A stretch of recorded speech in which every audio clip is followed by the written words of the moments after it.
আলহামদুলিল্লাহি রাব্বিল আলামিন ওয়াসসালাতু ওয়াসসালামু আলা সাইয়্যিদিল মুরসালিন আম্মা বা'দ ফাআউযু বিল্লাহি মিনাশ শাইতানির রাজীম বিসমিল্লাহির রহমানির রহিম আসসালাতু ওয়াসসালামু আলাইকা ইয়া রাসূলুল্লাহ ওয়া আলা আলিকা ওয়া আসহাবিকা ইয়া হাবিবাল্লাহ আসসালাতু ওয়াসসালামু আলাইকা ইয়া নবিয়াল্লাহ ওয়া আলা আলিকা ওয়া আসহাবিকা ইয়া নূরাল্লাহ।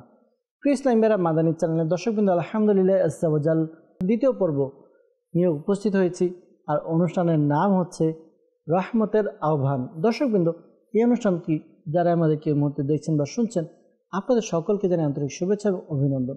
দর্শকবৃন্দ, আমরা গত পর্বে এই অনুষ্ঠানের থিম নিয়ে আলোচনা করেছি, যে এই অনুষ্ঠানে আমরা কী নিয়ে আলোচনা করব সেই বিষয় নিয়ে আলোচনা করেছি। পাশাপাশি আমরা জেনেছি যে এই অনুষ্ঠানের মূল থিম হচ্ছে প্রিয় নবী সাল্লাল্লাহু আলাইহি ওয়াসাল্লামের সাহাবাই কিরাম আলাইহিমুর রিদওয়ানদের ঘরে আসা, ঘরে গিয়ে আহ্বান করা, দাওয়াত দেওয়া, বা নবী করিম সাল্লাল্লাহু আলাইহি ওয়াসাল্লাম সাহাবাই কিরামের ঘরে গিয়েছেন, সেখানে গিয়ে যেই কাজগুলো হয়েছিল, কি করেছেন, এই বিষয়গুলো নিয়ে আলোচনা করার জন্য।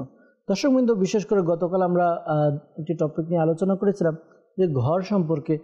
আলোচনার উদ্দেশ্য ছিল আরেকটি, কিন্তু ঘর নিয়ে আলোচনা হতে হতে আমরা অনুষ্ঠানকে শেষ করেছি। আজকে ইনশাআল্লাহ তাআলা আমরা কোন কোন সাহাবাই কিরাম আলাইহিমুর রিদওয়ান তাদের বাসায়, ঘরের মধ্যে নবী করিম সাল্লাল্লাহু আলাইহি ওয়াসাল্লাম গিয়েছেন, এই বিষয়ে আলোচনা শুনব। ধারাবাহিকভাবে আমরা 12 পর্বে এক এক পর্বে এক এক সাহাবাই কিরাম, এক এক সাহাবি রাদিয়াল্লাহু তাআলা আনহু বা আনহা, তাদের ঘরে নবী করিম সাল্লাল্লাহু আলাইহি ওয়াসাল্লামের আগমন, রহমতের আগমন, এই সম্পর্কে আলোচনা করার চেষ্টা করব ইনশাআল্লাহ আজ্জা ওয়া জাল। আসুন আমরা অনুষ্ঠানের শুরুর দিকে প্রিয় নবী রাহমাতুল্লিল আলামিন সাল্লাল্লাহু তাআলা আলাইহি ওয়াসাল্লাম এর উপর দুরূদে পাক পাঠ করা ফজিলত সম্বলিত একটি হাদিসে মুবারাকা শ্রবণ করি। আমার আপনার নবী রাহমাতুল্লিল আলামিন সাল্লাল্লাহু তাআলা আলাইহি ওয়াসাল্লাম ইরশাদ করেন, যে ব্যক্তি আমার উপর প্রতিদিন 50 বার দুরূদে পাক পাঠ করে বা পাঠ করবে, কিয়ামতের দিন আমি তার সাথে মুসাফাহা করব। সুবহানাল্লাহ। একটু চিন্তা করি, নবী করিম সাল্লাল্লাহু আলাইহি ওয়াসাল্লামের সাথে মুসাফা করার সৌভাগ্য অর্জন হবে যদি আমরা দুনিয়াতে প্রতিদিন 50 বার দুরূদে পাক পাঠ করি। দর্শকবৃন্দ, আমরা যদি সংখ্যা দেখি 50 আর সময় দেখি খুবই কম সময়, আমরা যদি চাই প্রতিদিন 50 বার দুরূদে পাক পাঠ করতে পারবো। যেমন আমরা অনুষ্ঠানের মধ্যে 4 বার দুরূদে পাক পাঠ করেছিলাম, সময় কতক্ষণ, 10 থেকে 12 সেকেন্ড হয়তো লেগেছে। তো এভাবে আমরা 50 বার পড়তে গেলে হয়তো বা 2-4-5 মিনিট, পুরো 24 ঘন্টার মধ্যে যদি আমরা 50 বার 2-4-5 মিনিট সময় নবী পাক সাল্লাল্লাহু আলাইহি ওয়াসাল্লামের উপর দুরূদে পাক পাঠ করার জন্য সময়কে কাজে লাগাতে পারি, ইনশাআল্লাহ তাআলা এই অল্প সময় কিয়ামতের দিন আমার অনেক উপকারে আসবে, অনেক ফায়দা হবে। তো নিয়ত করে নিই ইনশাআল্লাহ তাআলা, যদি আল্লাহ তাআলা তৌফিক দেয় আর সময়কে বের করা উচিত, সময় বের করে আমরা নবী পাক সাল্লাল্লাহু আলাইহি ওয়াসাল্লামের উপর দুরূদে পাক পাঠ করব। সাল্লু আলাল হাবিব সাল্লাল্লাহু তাআলা আলা মুহাম্মদ সাল্লাল্লাহু তাআলা আলাইহি ওয়াসাল্লাম। দর্শকবৃন্দ, আজকে আমরা এই অনুষ্ঠানের মধ্যে আলোচনা করব সাহাবাই কিরামদের ব্যাপারে। আজকে আমরা যে টপিক নিয়েছি বা যে টপিক নিয়ে আলোচনা করব, পর্যায়ক্রমে আমরা সাহাবাই কিরামের জীবনী সম্পর্কে শ্রবণ করব। যেমন প্রিয় নবী সাল্লাল্লাহু আলাইহি ওয়াসাল্লামের প্রথম যে ঘরে আগমন হয়েছে, এরপরে যার ঘরে আগমন হয়েছে, এরপর পর্যায়ক্রমে সাহাবাই কিরামদের ঘরের মধ্যে আল্লাহ নবী সাল্লাল্লাহু আলাইহি ওয়াসাল্লামের আগমন হয়েছে, এগুলো নিয়ে আলোচনা করব। আল্লাহ নবী সাল্লাল্লাহু আলাইহি ওয়াসাল্লামের নিজের ঘর ছিল, এরপরে দুধমা হালিমা সাদিয়া রাদিয়াল্লাহু তাআলা আনহা, তার ঘরে যাওয়া, এরপর সাহাবাই কিরাম হযরত সাইয়েদনা আবু বকর সিদ্দিক রাদিয়াল্লাহু তাআলা আনহু, উসমান গনি রাদিয়াল্লাহু তাআলা আনহু, হযরত আলী রাদিয়াল্লাহু তাআলা আনহু মেয়ের স্বামী অর্থাৎ জামাতা এই হিসাবে যাওয়া, এরপর উম্মে মাবাদ, আরও সাহাবাই কিরাম আলাইহিমুর রিদওয়ান তাদের ঘরে আল্লাহ নবী সাল্লাল্লাহু আলাইহি ওয়াসাল্লামের আগমন হয়েছে। এভাবে হযরত সাইয়েদনা আইয়ুব আনসারী রাদিয়াল্লাহু তাআলা আনহুর ঘরেও প্রবেশ করেছেন হিজরতের পরে। এভাবে ইনশাআল্লাহ তাআলা আমরা চেষ্টা করব 12 পর্বে আমরা আলোচনা করার জন্য। যে সাহাবীর ব্যাপারে আলোচনা করব, ওই সাহাবীর কিছুটা পরিচয় জানবো, পাশাপাশি নবী করিম সাল্লাল্লাহু আলাইহি ওয়াসাল্লামের ওই ঘরে আগমন কী উদ্দেশ্যে বা কেন, কিভাবে হয়েছিল, প্রেক্ষাপট কী, সেগুলো আমরা জানার চেষ্টা করব। পাশাপাশি ওই ঘরে যাওয়ার পরে কিছু কারামত, কিছু মুজিজা, কিছু অলৌকিক বিষয়, এই এগুলো পাশাপাশি ওই ঘরে যাওয়ার কারণে ওই ঘরের যারা বাসিন্দা তাদের কি উপকার হয়েছে, এই বিষয়গুলো নিয়ে আলোচনা করার চেষ্টা করবো ইনশাআল্লাহ তাআলা। দর্শকবৃন্দ, আজকে আমরা আলোচনা করব নবী করিম সাল্লাল্লাহু তাআলা আলাইহি ওয়াসাল্লামের আগমন সর্বপ্রথম যে ঘরে হয়েছে, দুনিয়ার ঘরের মধ্যে আল্লাহ নবী সাল্লাল্লাহু আলাইহি ওয়াসাল্লাম প্রথমে আগমন করেছেন। নিজের ঘর বলতে গেলে কি নিজের ঘর, যে ঘরে নিজের জন্ম হয়েছে, হযরত আমিনা রাদিয়াল্লাহু তাআলা আনহার ঘর। এই ঘর নিয়ে আলোচনা করবো ইনশাআল্লাহ তাআলা।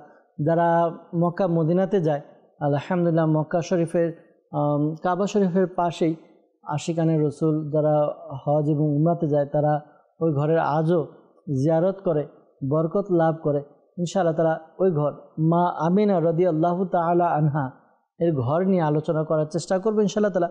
সাথে আছে গত পর্বের মতো মুবাল্লিগে দাওয়াত ইসলামী আব্দুল মুতালিব মাদানী ভাই ইনশাআল্লাহ তাআলা। তার থেকে আজকের বিষয় নিয়ে আলোচনা করব ইনশাআল্লাহ তাআলা। আব্দুল মুতালিব ভাই, আজকের বিষয় তো আপনি নিজেও জানেন যে আমিনা রাদিয়াল্লাহু তাআলা আনহা, তার ঘরের মধ্যে আমাদের প্রিয় নবী সাল্লাল্লাহু আলাইহি ওয়াসাল্লামের আগমন হয়েছে। আর আমরা দর্শকবৃন্দও জানে আল্লাহ নবী সাল্লাল্লাহু আলাইহি ওয়াসাল্লামের মাতার নাম আমিনা রাদিয়াল্লাহু তাআলা আনহা। আমিনা রাদিয়াল্লাহু তাআলা আনহা সম্পর্কে যদি কিছু বিষয় আমরা জানি, তার বংশ, তার পরিচয়, এই বিষয়ে যদি জানি, এরপর ইনশাআল্লাহ তাআলা পর্যায়ক্রমে আলোচনা করব ইনশাআল্লাহ তাআলা।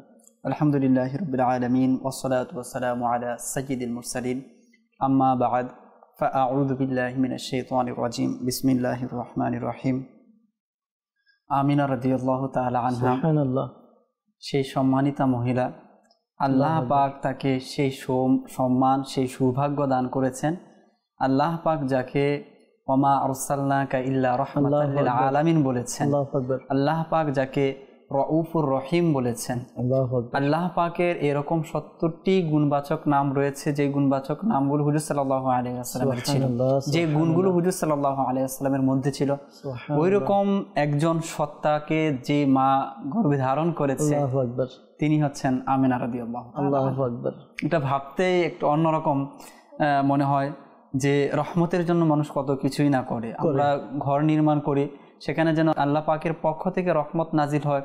কখনো কোরআন তেলাওয়াত করি, কখনো মিলাদের আয়োজন করি, কখনো আমরা দোয়া খায়রাত করি, কখনো আমরা মিসকিনকে খাবার খাওয়াই, যেন কি হয়, ঘরের মধ্যে বরকত চলে আসে। আমি একটা বিষয় বলি আপনাকে, যারা আশিক হয় না, কি বলবো, আমি দেশের বাইরে অন্য দেশের সফরে গিয়েছিলাম, সেখানে একজন আশিকে রসুলের সাক্ষাৎ হয়েছে। তো ওই আশিকে রসুলের ঘরে আল্লাহ নবী সাল্লাল্লাহু আলাইহি ওয়াসাল্লামের মুই মুবারক অর্থাৎ চুল মুবারক আছে। তো সম্মান কেমন, তিনি আমাকে বললেন যে আমার একটা অন্তরে বিশ্বাস ছিল যে আমি নবী করিম সাল্লাল্লাহু আলাইহি ওয়াসাল্লামের চুল মুবারক, আমার আকাঙ্ক্ষা হচ্ছিল যে আমার কাছে যদি একটা চুল মুবারক হতো, আর এটাও আমার সাথে বিশ্বাস ছিল যে আমি পাবো ইনশাআল্লাহ তাআলা। তো তিনি বলেন যে আমি চুল মুবারক পরে পেয়েছি, আগে চুল মুবারক রাখার জন্য আমি একটা সুন্দর ঘর।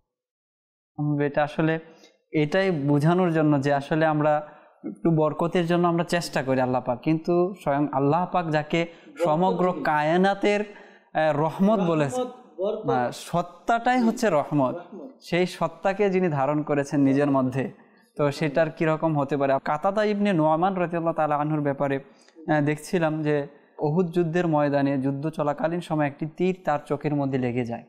তো চোখটা বের হয়ে গালের মধ্যে ঝুলতে থাকে। অত্যন্ত ভয়াবহ একটা অবস্থা, এবং কল্পনা করতেই কীরকম লাগে, ভাবতেই কীরকম লাগে। তিনি কোনো কান্নাকাটি করেননি, কোনো আহাজারি তিনি করেননি, দৌড়ে হুজুর সাল্লাল্লাহু আলাইহি ওয়াসাল্লামের কাছে চলে এলেন, বলেন, ইয়া রাসূলুল্লাহ, আমার চোখ আপনি ঠিক করে দিন। প্রশ্ন তো আসতে পারে, চাইবে তো আল্লাহর কাছে, শিফা তো আল্লাহ তাআলা দিবেন, কিন্তু তাদের আকীদা কি ছিল, বিশ্বাস কি ছিল, যে আল্লাহ পাক হুজুর সাল্লাল্লাহু আলাইহি ওয়াসাল্লামকে দিয়ে পাঠিয়েছেন। তো গিয়ে বললেন, ইয়া রাসূলুল্লাহ, আমাকে সুস্থ করে দিন আপনি। তখন হুজুর সাল্লাল্লাহু আলাইহি ওয়াসাল্লাম বললেন, তুমি যদি ধৈর্য ধারণ করো তাহলে তুমি জান্নাত পাবে, অন্যথা আমি ঠিক করে দিতে পারি। তখন তিনি বললেন, ইয়া রাসূলুল্লাহ, চোখ তো আল্লাহ পাকের অনেক বড় একটি নিয়ামত, আর অন্ধ থাকাটা এটা আমার জন্য অনেক কষ্টকর একটা বিষয় হয়ে যাবে। আপনি আমার চোখ ঠিক করে দিন আর আমার জান্নাতের জন্য দোয়া করে দিন। যখন হুজুর সাল্লাল্লাহু আলাইহি ওয়াসাল্লামের কাছে এভাবে আরজ করলেন, তখন মুচকি হেসে দিলেন এবং তার চোখ যে কোটর ছিল, কোটরের মধ্যে আবার ফিট করে দিলেন। এমনকি সেই চোখের অবস্থা পরবর্তীতে বর্ণনা করা হয় অপর চোখের তুলনায় বেশি দৃষ্টিশক্তি সম্পন্ন ছিল।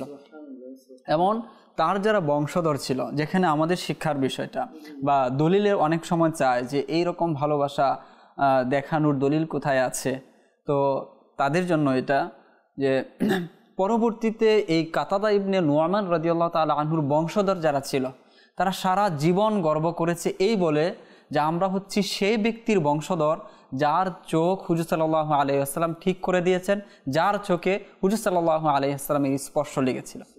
শুধুমাত্র এটা বলে কি করতেন, তারা গর্ব করতেন মানুষের কাছে। তো যেই সত্তা তার মাথা থেকে পা পর্যন্ত সম্পূর্ণ হচ্ছে কি রহমত, সেই রহমতকে যেই মা নিজের মধ্যে লালন করেছেন, নিজের গর্ভে ধারণ করেছেন, তো সেটা কিরকম হতে পারে বরকতের বিষয়। আমরা শুনবো আমিনা রাদিয়াল্লাহু তাআলা আনহা, তার পরিচয়, তার মর্যাদা সেই যুগেও কেমন ছিল এবং মানুষ কেমন সম্মান করতো তখনও, সেই বিষয়গুলো। আমিনা রাদিয়াল্লাহু তাআলা আনহা ওই সময়, অর্থাৎ তখন তো বলতে গেলে জাহিলিয়াতের যুগ চলছিল, কিন্তু তখনও মানুষ যে সম্পূর্ণ কুরাইশ বংশের মধ্যে সবচেয়ে বেশি সম্মানী যদি কোনো নারী থাকে ওই মুহূর্তে, তো সেটা ছিল আমিনা রাদিয়াল্লাহু তাআলা। এটা তার বংশীয় দিক থেকে এবং কি তার আচরণ, তার আখলাকের দিক থেকে, উভয় দিক থেকে তিনি এই সম্মানের অধিকারী ছিলেন এবং মানুষ সম্মান করত। এবং তখনকার ইতিহাস যদি আমরা দেখি এবং সিরাতের কিতাবগুলো যদি অধ্যয়ন করি, তখন অনেক ব্যক্তির মনে এই আকাঙ্ক্ষা ছিল যে সে আমিনা রাদিয়াল্লাহু তাআলা আনহাকে বিয়ের প্রস্তাব দিবে। আচ্ছা। আর এদিকে তার যে সম্মানিত পিতা ছিল, তিনি মনে মনে নিয়ত করে রেখেছিলেন আব্দুল্লাহ রাদিয়াল্লাহু তাআলা আনহুর ব্যাপারে, অর্থাৎ প্রিয় নবী রাসূল আরবি সাল্লাল্লাহু আলাইহি ওয়াসাল্লামের সম্মানিত পিতার নিয়ত করে রেখেছিলেন। এবং তাদের উভয়ের যে গোত্র যারা ছিল বা উভয়ের পরিবারের যে একটা সম্পর্ক ছিল, বন্ডিং ছিল, সেটা অনেক আগে থেকে ছিল। যদি আমরা তাদের বংশ পরম্পরাটা দেখি, তখন দেখা যাবে তারা আত্মীয় ছিল এবং খুবই তাদের বংশের মধ্যে কোনো পরামর্শ প্রয়োজন হলে বা কোনো গুরুতর কোনো সিদ্ধান্ত নিতে হলে মক্কার মধ্যে, তখন এই উভয় বংশের যে সর্দার যারা ছিলেন, প্রধান যারা ছিলেন, তারাই পরামর্শ করে সিদ্ধান্ত নিতেন এবং সকল আরববাসী সেটার মান্য করত।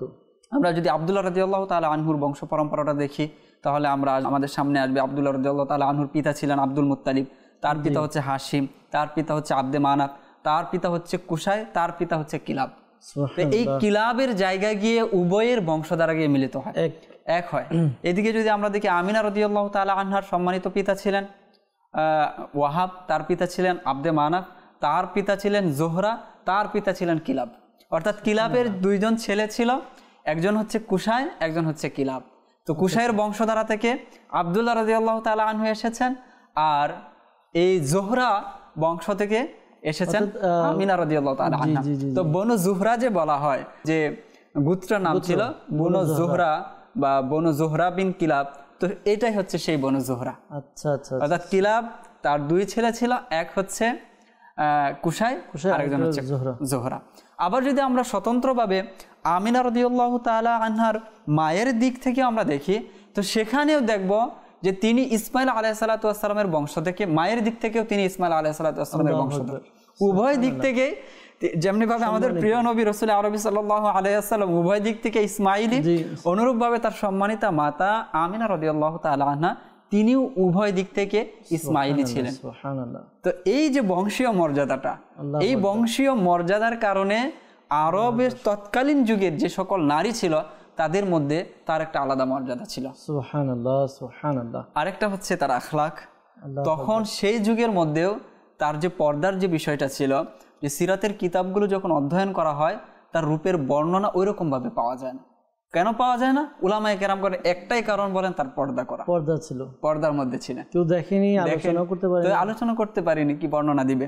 তো এই যে আখলাক, এই বিষয়টার কারণে তো তৎকালীন সময় আমিনা রাদিয়াল্লাহু তাআলা আনহার একটা বিশেষ মর্যাদা ছিল। আরেকটা বিষয় দেখেন, মানে এখানে আমাদের ইসলামের মধ্যে কিছু শিক্ষার বিষয়, যে আমিনা রাদিয়াল্লাহু তাআলা আনহা, তার ব্যাপারে কিতাবে ওরকম পাওয়া যায় না, মানে চেহারা, আকৃতি, এগুলোর ব্যাপারে কি কারণে? কারণ হচ্ছিল তার পর্দার বিষয়গুলো। অর্থাৎ ওই যুগটা কেমন ছিল? ইসলাম ছিল না। জি, ইসলামের পূর্বে কি ছিল অবস্থা? আরবের অবস্থা তো একেবারে মানে আমরা বলে থাকি কলিযুগ এরকম বলি, তো এখন ওই যুগের মধ্যেও এত খারাপ মর্মান্তিক গুরুতর অবস্থায়ও ওই যুগেও আমিনা রাদিয়াল্লাহু তাআলা আনহা পর্দা করেছেন। জি। আজকে আমাদের ইসলামী বন্ধুদের এই বিষয়টা একটু ভাবা উচিত। আল্লাহ তাআলা আমাদেরকে তৌফিক দান করুক। বাস এই মিলাদুন্নবী সাদকায় যদি আমরা পর্দা করে নিই, পর্দাশীল হয়ে যাই, আর নিজের যে বিষয়গুলো রয়েছে অশ্লীল বিষয়গুলো এগুলো থেকে বিরত এসে আমরা পর্দার মধ্যে চলে আসি, আল্লাহ তাআলা তৌফিক দান করুক। জি, এই ব্যাপারে যদি আরো দু একটা বলে আপনার কথার প্রেক্ষাপটে, তখনও কিন্তু সমাজের মধ্যে নারীদের বিষয়ে সেন্সিটিভ কিছু পদক্ষেপ তারা নিত এবং নারীদের উপর ভিত্তি করে সন্তানের মর্যাদা কীরকম হবে সেই বিষয়গুলো নির্ধারণ হতো। অর্থাৎ সে কতটা পবিত্র রয়েছে। আপনি যেমনটা বললেন অবস্থা এরকমই ছিল, শোচনীয় অবস্থা ছিল। তন্মধ্য হতেও যে সকল নারীরা ভালো ছিল তাদের থেকে সন্তান লাভ করাটা এবং তাদের সন্তান পৃথিবীতে আসাটা এটা একটা গৌরবের বিষয় ছিল তখনও। যেমন তৎকালীন যুগের একজন কবির একটা কথা এরকম যে পানি নষ্ট হয় মাটির কারণে, মাটি যখন নষ্ট হয়ে যায়, আপনি যে পুকুরের মাটি নষ্ট হয়ে যায় পাতা পড়ে বা বিভিন্ন কারণে, সেই পুকুরের পানি কিন্তু নষ্ট হয়ে যায়। তো ওই কবির ভাষা এরকম যে পানি নষ্ট হয় মাটির কারণে এবং কোনো গোত্র নষ্ট হয় মহিলার কারণে। অর্থাৎ গোত্রের বা গোষ্ঠীর যে পবিত্র যে বিষয়টা রয়েছে সেটা নারীর উপর দিয়ে দিয়েছে। আপনি কিরকম, আমরা এখন সমাজে পড়ি না যে আমাকে একটা শিক্ষিত মা দাও, আমি তোমাকে শিক্ষিত জাতি দিব। এর কথাটার কিন্তু তাৎপর্য অনেক বেশি, অনেক। আপনি যদি শিক্ষার ডিফিনেশনটা আগে জানেন, শিক্ষার বিষয়টা কি, তখন আপনি বুঝতে পারবেন যে আমাকে একটি শিক্ষিত মা দাও, আমি তোমাকে শিক্ষিত জাতি দিব। তখন আপনি বুঝতে পারবেন যে আসলে মা কিরকম, গুরুত্ব কিরকম। যেমন আমিনা রাদিয়াল্লাহু তাআলা আনহার গর্ভ থেকে প্রিয় নবী রাসূল আরবি সাল্লাল্লাহু আলাইহি ওয়াসাল্লাম এসেছেন, তো তার পবিত্রতা তো একটা বিষয় রয়েছে। গাউসে পাক রাহমাতুল্লাহ তাআলা আলাইহি এসেছেন, তার মা কিরকম ছিল, তো এই বিষয়গুলোর সাথে রিলেটেড রয়েছে। তো ওইরকম ভাবে ওই যুগে এক ব্যক্তির ঘটনা এরকম যে সে তার সন্তানকে উদ্দেশ্য করে বলছে যে আমি তোমার শৈশবে, তোমার বাল্যকালে আমি তোমার প্রতি যেমন ইহসান করেছি, তোমার পৃথিবীতে আসার আগেও আমি তোমার প্রতি ইহসান করেছি। এটা ওই যুগের কথা। তখন সেই সন্তান প্রশ্ন করে বসলো যে সন্তান তো দুনিয়াতে আসেনি, আমার প্রতি ইহসান কিভাবে হয়েছে? তখন তার বাবা বলছেন যে আমি তোমার প্রতি ইহসান এভাবে করেছি যে তোমার জন্য আমি একটি ভালো মা নির্ধারণ করেছি। আল্লাহু আকবার, আল্লাহু আকবার। তো ভালো মা হওয়াটা এটা ওই যুগেও একটা বিশেষ বিষয় ছিল। এখনো এই বিষয়টাই হওয়া উচিত। আমরা যখন কাউকে বিয়ে করব, তো বিয়ে করার ক্ষেত্রে এখন তো আমাদের সমাজের মধ্যে হয়ে গেছে যে দুনিয়া দেখে, এই তার বাবার টাকা কেমন, তার বাবার সম্পদ কেমন আছে, এই বিষয়গুলো দেখে এরপর তার মেয়েকে বিয়ের ব্যাপারেই করা হয়। অথচ আমাদেরকে নবী করিম সাল্লাল্লাহু আলাইহি ওয়াসাল্লাম গাইডলাইনও দিয়েছে যে সম্পদ নয় বরঞ্চ ওই আমল আখলাক দেখে বিয়ে করা উচিত। তো এখান থেকে ওই শিক্ষাটা আমরা নিতে পারি। জি, তাছাড়াও যদি আমরা রাসূল করিম সাল্লাল্লাহু আলাইহি ওয়াসাল্লামের বাণী যদি দেখি, তো সেখানেও দেখব যে তার যে বংশধারা যারা ছিল তাদের পবিত্র হওয়ার বিষয়টি। নবী সাল্লাল্লাহু আলাইহি ওয়াসাল্লাম ইরশাদ করেন যে আল্লাহ পাক আমাকে পবিত্র পৃষ্ঠদেশ থেকে পবিত্র রেহেমে গর্বে এভাবে আমাকে কি করে পবিত্র রেখে পৃথিবীতে এনেছেন আল্লাহ পাক। অনুরূপভাবে যে দেখি যে আল্লাহ পাক আমাকে কি করেছেন, আল্লাহ পাক কেনানা ইসমাইল তার যে বংশধারা রয়েছে তার মধ্যে থেকে কেনানাকে আল্লাহ পাক কি করেছেন, পছন্দ করেছেন, বাছাই করেছেন। তার থেকে পরবর্তী দেখা যাচ্ছে কুরাইশকে বাছাই করেছেন, সেখান থেকে বনু হাসিম, তো হাসিমদের মধ্য থেকে আমাকে আল্লাহ পাক কি করেছেন, বাছাই করেছেন। তো এই বাণীগুলোর মাধ্যমে হুজুর সাল্লাল্লাহু আলাইহি ওয়াসাল্লামের যে বংশধারা যে পবিত্র হওয়ার বিষয়টি, সেই বিষয়গুলো আমাদের সামনে আসে। আর আমিনা রাদিয়াল্লাহু তাআলা আনহার যে বিয়ের যে বিষয়টা রয়েছে সেইখানেও যদি দেখি, তো সেখানেও খুবই চমৎকার বিষয় রয়েছে এবং ঘর নির্মাণ করার একটা সম্পর্ক সেখানে রয়েছে বিবাহ হওয়ার বিষয়ে। আমরা জানি যে আব্দুল মুত্তালিব রাদিয়াল্লাহু তাআলা আনহু একটা মান্যত করেছিলেন যে আমার যদি 10 জন সন্তান হয় তো তাদের মধ্য হতে একজনকে আমি কি করব, আল্লাহর রাস্তায় কুরবানি দিব। পরবর্তীতে যখন 10 সন্তান হয়ে গেল এইদিকে আব্দুল্লাহ রাদিয়াল্লাহু তাআলা আনহু সহ, তখন সকল সন্তানদেরকে নিয়ে কাবায় গেলেন এবং তাদের নাম লিখে লটারির মাধ্যমে যেভাবে, তো সেখানে নাম উঠে এলো আব্দুল্লাহ রাদিয়াল্লাহু তাআলা আনহু। এখন সবাই তো একটু হতভম্ব যে এত সুন্দর চমৎকার চেহারার অধিকারী, তাকে আল্লাহর রাস্তায় কুরবানি করে দেওয়া হবে এভাবে। এটা কীরকম, সকলেই বললেন। পরবর্তীতে পরামর্শ অনুযায়ী বললেন যে এর বিপরীত কোনো কিছু করা যায় কি না। তখন বললেন যে রাস্তা বের করে আনা হলো যে তার নাম যতবার উঠবে সেই নামের পরবর্তীতে প্রত্যেকবার 10টি করে উট এর বিনিময়ে কুরবানি দেওয়া হবে, যতক্ষণ পর্যন্ত উঠতে থাকবে। তো এখন তার নাম আর এক হচ্ছে উটের নাম, 2টি নাম রাখা হলো। যখনই এভাবে নাম কি করা হয়, টান দেওয়া হয়, তখনই আব্দুল্লাহ রাদিয়াল্লাহু তাআলা আনহুর নাম উঠে আসে। এভাবে একবার নয়, 2বার নয়, 10 বার আব্দুল্লাহ রাদিয়াল্লাহু তাআলা আনহুর নাম উঠে আসে এবং 100টি উট কুরবানি করেন আব্দুল মুত্তালিব রাদিয়াল্লাহু তাআলা আনহু, শুধুমাত্র আব্দুল্লাহ রাদিয়াল্লাহু তাআলা আনহুর জন্য। আর এই বিষয়টি পুরো আরবে এমনভাবে ছড়িয়ে পড়ে, কেননা আরবের সকলে ইসমাঈল আলাইহিস সালাতু ওয়াস সালামকে অত্যন্ত শ্রদ্ধা করত, ভক্তি করত, কেননা তারা তারই বংশধর। এবং তাদের যে কোনো মজলিসে, মাহফিলে ইব্রাহিম আলাইহিস সালাতু ওয়াস সালাম এবং ইসমাঈল আলাইহিস সালাতু ওয়াস সালামের এই যে কুরবানির বিষয়টি বিশেষভাবে আলোচনা হতো, যে আমাদের পূর্ববর্তী বংশধররা আল্লাহকে সন্তুষ্ট করার জন্য এরকম এরকম কাজ করেছে, তাদের পদক্ষেপ এরকম এরকম ছিল। কিন্তু এতদিন পর যখন সেই ঘটনাটি আবারও রিপিট হলো, যে আল্লাহ পাক উটের মাধ্যমে হযরত সাইয়্যিদুনা আব্দুল্লাহ রাদিয়াল্লাহু তাআলা আনহুকে বাঁচিয়ে নিয়েছেন, তখন মানুষের মধ্যে সারা পড়ে গেল পুরো আরবের মাঝে, যে আব্দুল্লাহ তো ওই রকম সাদৃশ্যের হয়ে গেছে, যে যেভাবে ইসমাঈল আলাইহিস সালাতু ওয়াস সালামের যে একটা বিষয় ছিল, তখন তাকে তার বিয়ের ব্যাপারে বিভিন্ন জায়গা থেকে পয়গাম আসতে লাগলো। এমনি তো হযরত সাইয়্যিদুনা আব্দুল মুত্তালিব রাদিয়াল্লাহু তাআলা আনহু সে বনু হাশিম গোত্রের সর্দার ছিল, প্রধান ছিল, একটা আলাদা তার সম্মান ছিল, প্রভাব ছিল, ভাবমূর্তি ছিল।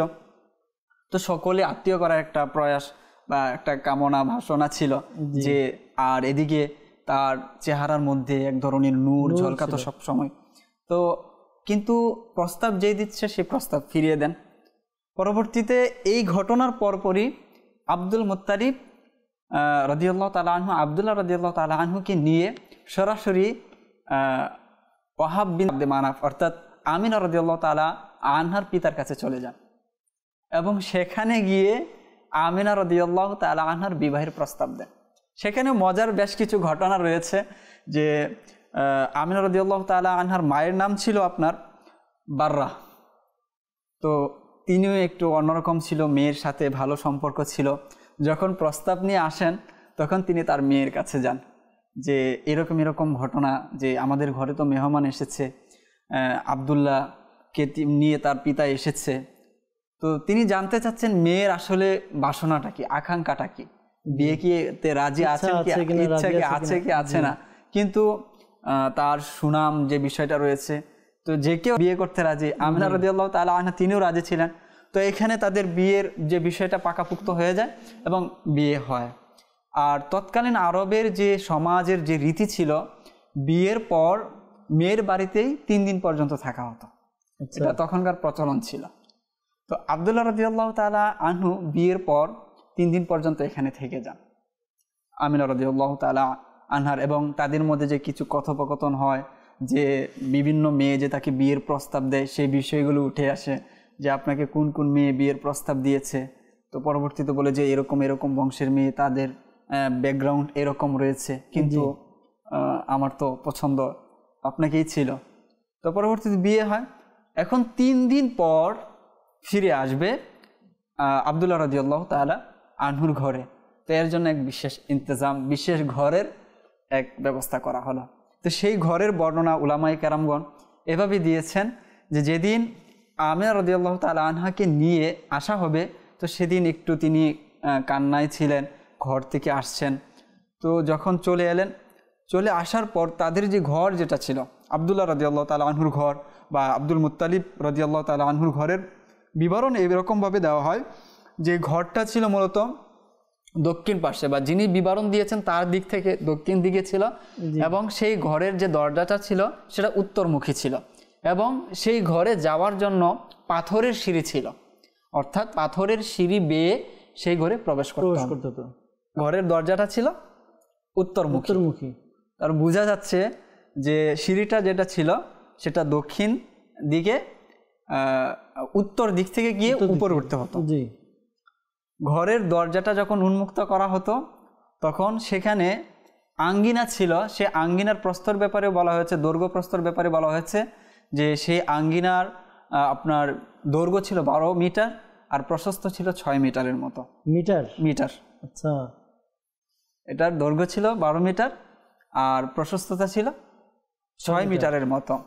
আর সেই আঙ্গিনার মধ্যে আব্দুল্লাহ রাদিয়াল্লাহু তাআলা আনহুর বিয়ের দাওয়াতে যারা এসেছিল সেখানে বসে সবাই আলোচনা করছে, বিভিন্ন ধরনের কথাবার্তা বলছে। আর সেই আঙ্গিনার চারপাশেই মূলত রুম ছিল, ডান পাশে একটা দরজা ছিল। উদাহরণস্বরূপ আঙ্গিনা যদি বলা হয়, এর চারপাশেই ঘর, এর ডান পাশে একটা দরজা ছিল। সেই দরজার ভিতরে যদি ঢুকি তো সেই দরজাটা ওপেন করলেই একটা বড় হল রুমের মতো ছিল।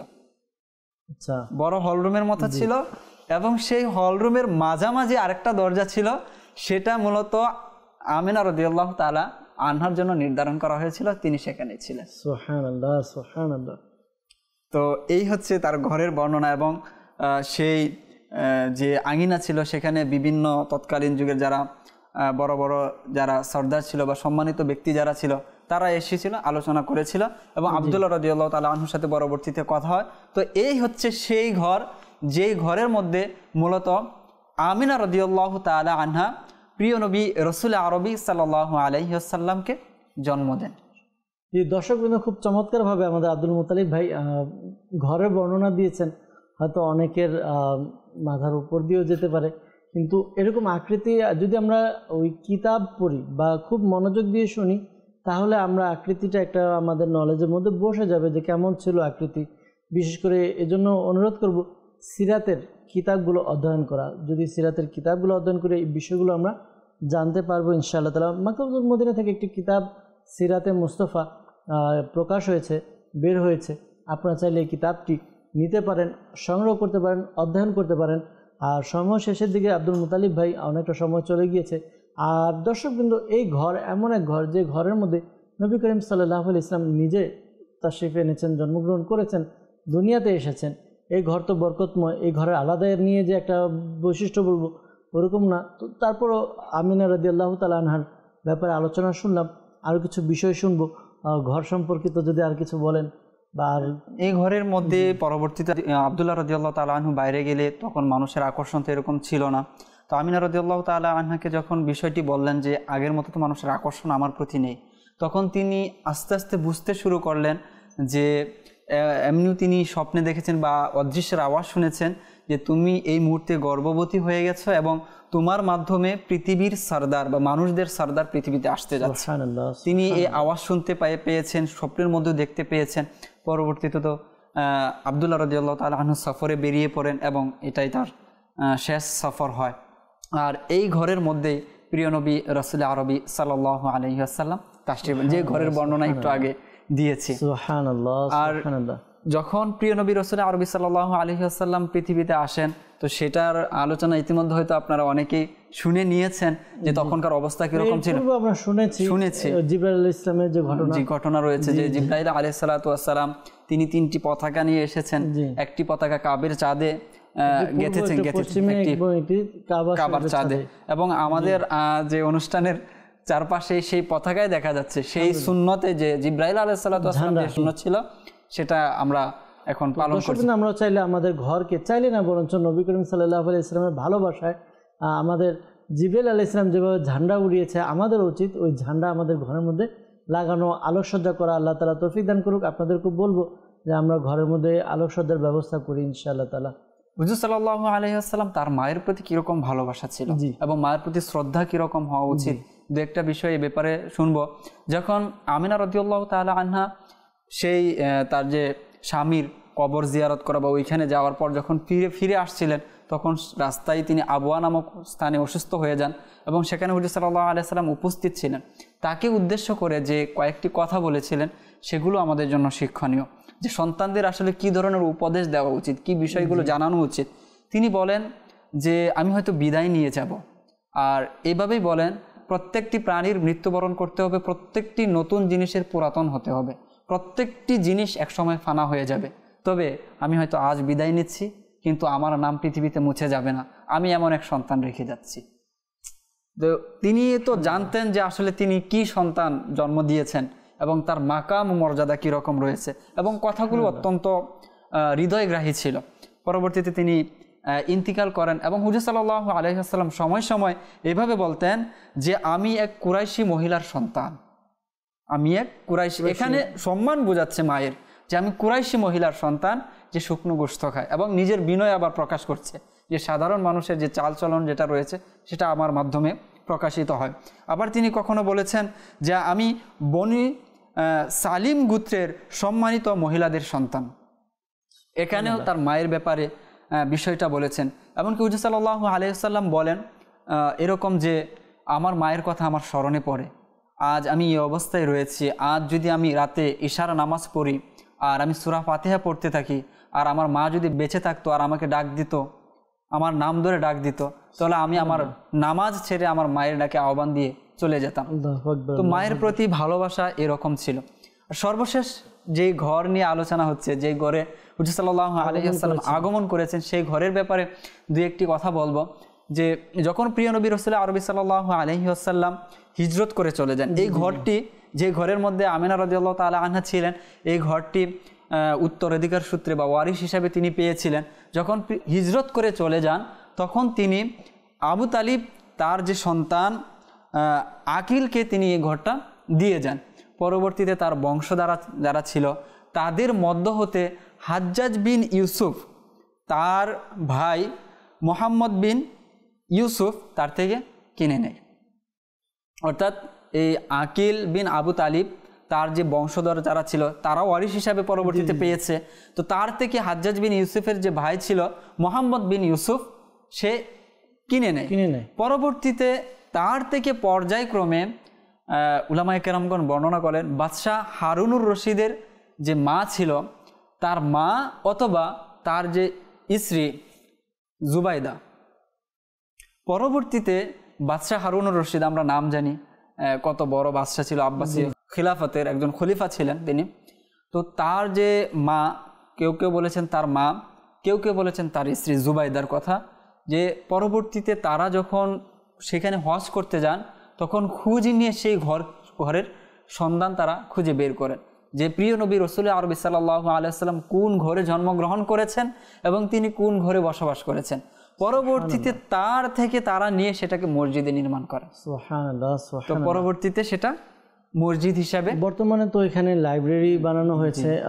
ওখানে দর্শক যারা আছে, বিশেষ করে আশিকে রাসূল নবী করিম সাল্লাল্লাহু আলাইহি ওয়াসাল্লামকে ভালোবাসেন, বিশেষ করে উমরা করতে যারা যান, বিশেষ করে আপনার সাফা মারওয়া সাই করে এরপরে যে বের হয়ে ওই বাড়ি দেখা যায় দূর থেকে, অনেকে যায়, গিয়ে জিয়ারত করে, সেখানে নামাজ আদায় করে বরকত অর্জন করে। আসলে বরকতময় ঘর, যে ঘরে নবী করিম সাল্লাল্লাহু আলাইহি ওয়াসাল্লাম, এক তো নবী করিম সাল্লাল্লাহু আলাইহি ওয়াসাল্লাম যদি কোনো ঘরে গিয়েছেন ওই ঘর বরকতময় হয়ে গিয়েছে, আর যেখানে নবী করিম সাল্লাল্লাহু আলাইহি ওয়াসাল্লামের জন্ম হয়েছে, আগমন হয়েছে, এই ঘর তো আরও বেশি বরকতময়। আল্লাহ তাআলা আমাদেরকে ওই ঘরের বরকত অর্জন করার, সেখানে হাজিরি দেওয়া, নবী করিম সাল্লাল্লাহু আলাইহি ওয়াসাল্লামের ওয়াসিলা নিয়ে দোয়া করা আল্লাহ তাআলা তৌফিক দান করুক। দর্শকবৃন্দ, সময়টা অনেক অতিবাহিত হয়ে গিয়েছে, অনেকটা চলে গিয়েছে, বিদায় নিতে হবে। আজকে আমরা হযরতে সাইয়েদনা আমিনা রাদিয়াল্লাহু তাআলা আনহা তার ঘর নিয়ে আলোচনা করেছি, যে ঘরে নবী করিম সাল্লাল্লাহু আলাইহি ওয়াসাল্লাম আগমন করেছে। ইনশাআল্লাহ তাআলা পর্যায়ক্রমে আমরা এক একটি ঘর নিয়ে আলোচনা করব, অর্থাৎ যেই ঘরগুলোতে নবী করিম সাল্লাল্লাহু আলাইহি ওয়াসাল্লামের আগমন হয়েছে জীবদ্দশায়। ইনশাআল্লাহ তাআলা আগামী পর্বে আমরা আলোচনা করব। ততক্ষণ পর্যন্ত ভালো থাকি, সুস্থ থাকি, মাদানী চ্যানেলের সঙ্গে থাকি।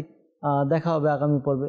সাল্লু আলাল হাবিব সাল্লাল্লাহু তাআলা আলা মুহাম্মদ সাল্লাল্লাহু তাআলা আলাইহি ওয়াসাল্লাম।